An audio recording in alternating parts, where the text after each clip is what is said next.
I'm going to go back to something that you've mentioned. You guys did some kid events working together. And what did those look like, and how did that play into this whole unity thing? It goes back to our spending time as leaders in prayer. We realized that we were complaining about, and this is in the San Francisco Bay Area, so the gay rights movement and that whole thing, everybody's talking about and churches having a problem with. And one of the things we realized in prayer, God says, hey, the community knows more about what you are against than what you're for. And it doesn't mean that we don't take a stand about certain things, but sometimes we draw such attention to what the devil's doing and not about what God could do.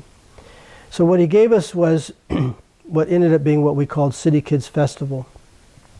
The gay rights movement at that time every year had a march and a parade kind of thing from downtown through the town, and would end up at a park, a fairly large, nice park in town that no one was using, that had families and people like that, because drugs and alcohol and lifestyles that we did not agree with were going on. So we decided to promote what God's for, and that is family, marriage, children. So City Kids Festival was birthed out of addressing a problem with the gay rights movement. We never addressed it directly, but indirectly we began to walk in the opposite spirit. Remember, the community knows more about what we're against than what we're for, and that doesn't help the manifestation of and the incarnation of the gospel. So you're clearly showing what you're for, right, without even necessarily talking about the other. Exactly.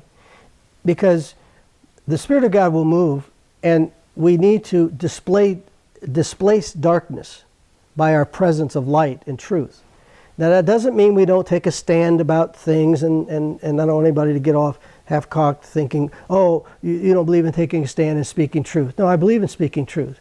But I believe more in demonstrating God's love, which will override this. We overcome evil with good, not playing the same game that the enemy does. So in doing that, we had a great festival where food and fun and stuff by multiple churches working together.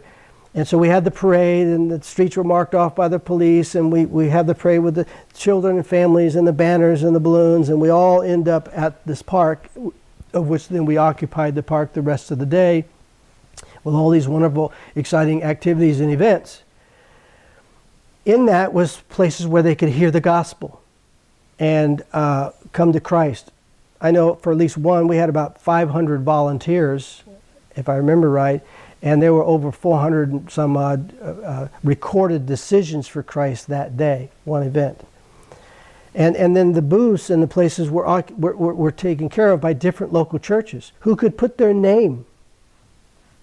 But this was not a one church event. Sure. I mean, it was not one individual church. It was the kingdom of God working together. And people who were there then could see lots of different church names, right, all over. And they began to connect the dots. Remember, pieces of the puzzle. Well, it just seems like this is, I've actually got on tape somebody saying, it seems like this is one church. But then it's many different parts. And it made sense to them.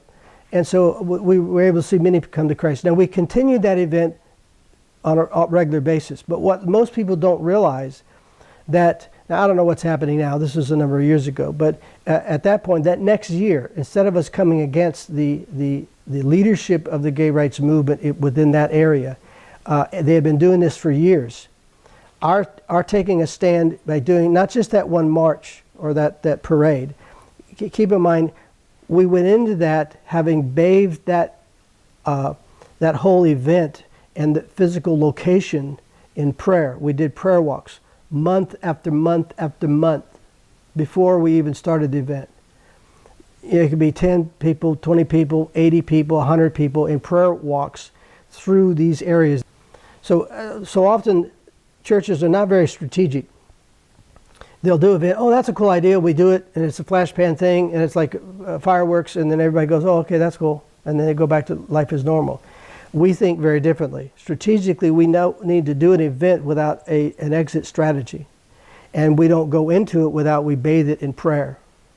And I'm not just talking a quick prayer, oh God bless this day, keep the rain from falling. I mean, it's like we're very naive and we don't think through these things that we do. So we had a strategy going into, during, and afterwards that would go on for year after year. So that's a commitment. But it's a strategy to take this land for Christ. So as a result, I want everybody to know that, of course, it was bathed in prayer. God gave us direction through prayer and blessed that. So we were seeing a lot of people come to Christ, and that park began to change its complexion. And the darkness that had dominated it was not comfortable because we began to dominate it by our very presence of love.